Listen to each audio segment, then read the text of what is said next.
todos, ¿cómo están? Soy Mabel López, la doctora en Historia que reseña investigaciones por internet. Hoy quiero invitarlos a un especial sobre las independencias de Colombia. Y al mejor estilo de la historia detrás de los libros, vamos a sacar las obras de las estanterías y las vamos a dejar en sus manos. A pesar de que no podemos ser exhaustivos porque este es uno de los temas más trabajados en la historiografía colombiana por colombianistas y por colombianos, vamos a apelar a la selección de títulos que tengo en mi biblioteca en Bogotá. Hemos dividido este especial en 5 momentos. Los libros fundacionales de las décadas de 1980 y 1990, los libros bicentenarios de 2010 en adelante, los libros millennials que se publicaron en la primera década de los 2000, los libros pandemials que se publicaron entre 2020 y 2021 y finalmente las novedades editoriales que nos trajo la Feria Internacional del Libro de Bogotá entre 2024 y 2025. Así que no se lo pierdan. Quiero empezar este especial con una obra que, a pesar de que no se inscribe en la década de los 80 y en la década de los 90, sí es una de las fundacionales en el debate sobre la construcción simbólica del Estado-Nación y su relación con las independencias. Se trata del libro Celebraciones Centenarias, la construcción de una memoria nacional en Colombia, del profesor Raúl Román Romero. Esta es una obra que suena muchísimo cada año cuando conmemoramos las independencias en nuestro país. Y no es gratuito porque se trata de una obra que profundizó en los debates políticos, intelectuales e ideológicos que se dieron en 1910 en momentos previos a la conmemoración del primer centenario de la independencia. Recuerden ustedes que 1910 también es una fecha fundamental para la construcción de la historia patria en Colombia. Los primeros textos escolares con una narrativa oficial sobre la independencia se producen también en ese momento. Con un gran acervo documental, pero especialmente hemerográfico, el profesor Raúl Román llama la atención sobre la elección del 20 de julio de 1810 y el 7 de agosto de 1819 como los referentes nacionales, en detrimento de otras fechas de independencia efectiva, como el 11 de noviembre de 1811 en Cartagena de Indias, pero también menciona fechas en Monpós y en otras partes del país. ¿Cómo se dio esa disputa por la memoria y esa disputa por las fechas oficiales de la independencia? Nos lo responde el profesor Raúl Román en esta obra, Celebraciones Centenarias, la construcción de una memoria nacional en Colombia.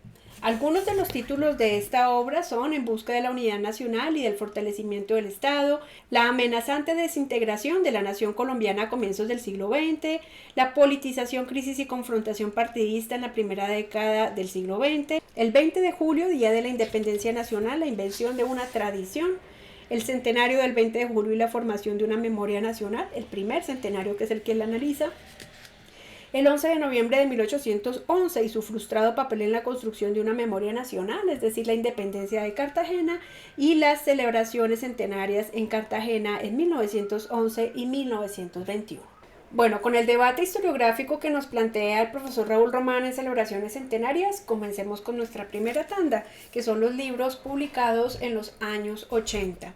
Y el imprescindible para entender los primeros años posteriores a la segunda independencia, al periodo de la Restauración, es el libro El régimen de Santander en la Gran Colombia, de David Bushnell, una obra que ha sido publicada por tercera vez por la Academia Colombiana de la Historia. Esta es una obra clásica de la historiografía de las independencias en Colombia, que en su momento fue traducida por la profesora Margarita González, una de las madres de la historia profesional en Colombia, y luego tuvo 2 ediciones más en 1984.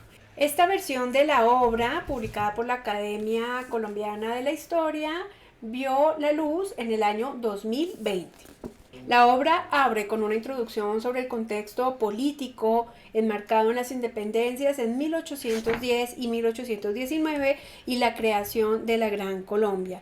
y avanza sobre los conflictos personales y partidistas entre 1821 y 1826, la crisis fiscal, la deuda externa, la reconstrucción y el desarrollo económico, la política y la práctica del comercio exterior, la educación, el problema religioso, el ejército colombiano, el problema venezolano, la difícil situación de Ecuador, el año de crisis de 1826 y el regreso de Simón Bolívar y la caída de Santander. Así que El régimen de Santander en la Gran Colombia de David Bushnell es el primer libro con el que abrimos este especial de los años 80.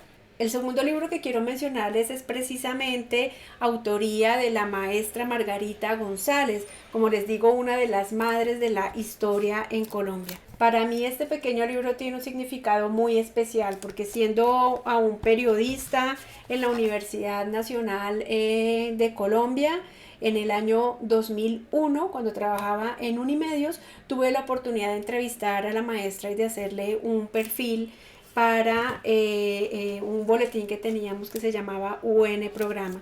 Y es uno de los primeros libros que tengo autografiados por un historiador, un historiador, en este caso una historiadora.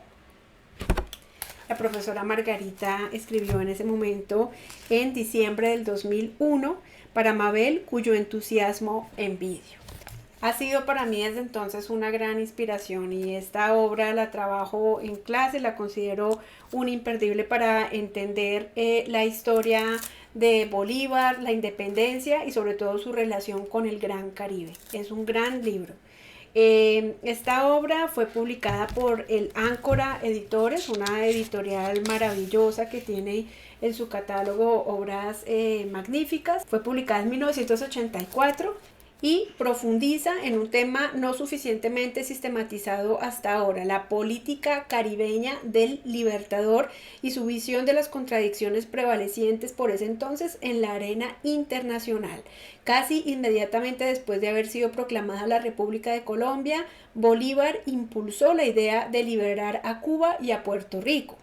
Es bien sabido que los Estados Unidos de James Monroe, la Inglaterra de George Canning y la Santa Alianza de Metternich, el zar de Rusia, siguieron con detenimiento y con marcada inquietud la iniciativa. Paso a paso y con el ya conocido rigor documental de la autora, examinan en el presente libro toda la serie de complejas situaciones derivadas de ello, señalaba en su momento la editorial El Áncora Editores.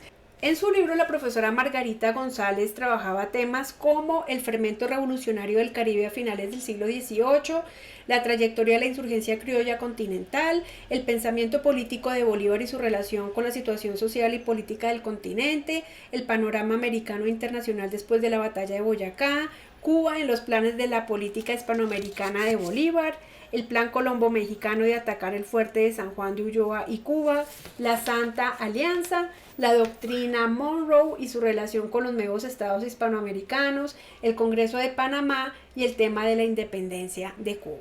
Así que mi segundo recomendado que tengo en mi biblioteca y que trabajo bastante con mis estudiantes es Bolívar y la independencia de Cuba, de la profesora Margarita González.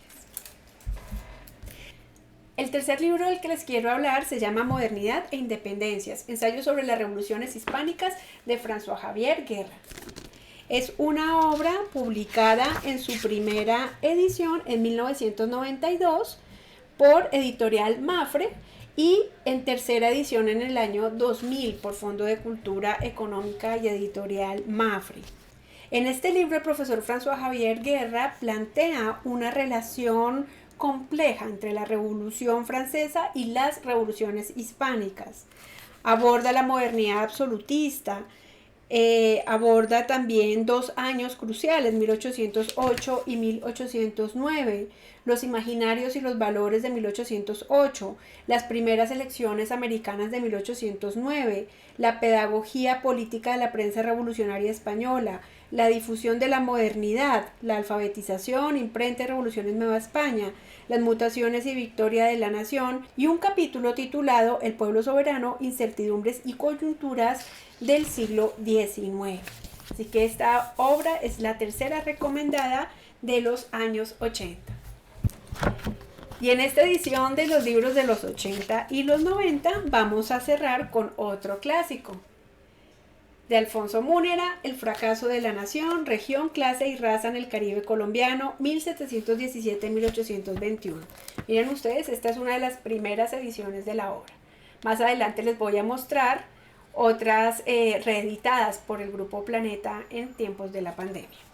En esta edición del libro La Contra decía: El fracaso de la nación, región, clase y raza en el Caribe colombiano ofrece una nueva visión de cómo se conformó la nación colombiana y el papel que tuvieron en este proceso las razas, las clases y las luchas regionales, particularmente entre las ciudades de Santa Fe de Bogotá y Cartagena de Indias. Partiendo de un estudio exhaustivo de fuentes primarias consultadas en el Archivo General de la Nación, en el Archivo General de Indias, en el Archivo Histórico de Cartagena, su autor demuestra que la Nueva Granada como unidad política nunca existió y que al estallar la independencia no hubo una élite criolla con un proyecto nacional, sino varias élites regionales con proyectos diferentes. Entre tales proyectos incluye el de las clases subordinadas, enfatizando el papel desempeñado por negros y mulatos durante la primera independencia de Cartagena entre 1811 y 1815. Esperamos que este especial esté contribuyendo al conocimiento de obras fundacionales y autores canónicos.